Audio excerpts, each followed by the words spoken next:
Today you will learn how you can switch to a professional account on Instagram. Now first of all, let's head over to our Instagram app, and then once we are on here we can now head over to our profile.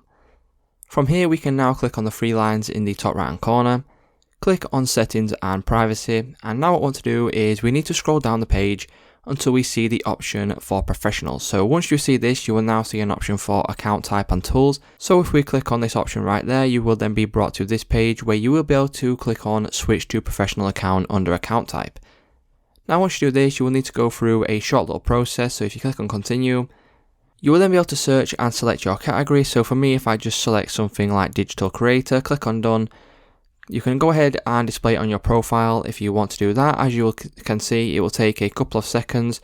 You can now select whether you're a creator or a business. So for me, I will just leave it on creator, click on next, click on OK, and then just go through this little section right here. You can go through, complete your profile, and then as you can see, once you have completed your profile, as you will notice, I have now got the professional dashboard. Once you see this, that will mean that you have done it successfully and you now have a professional Instagram account.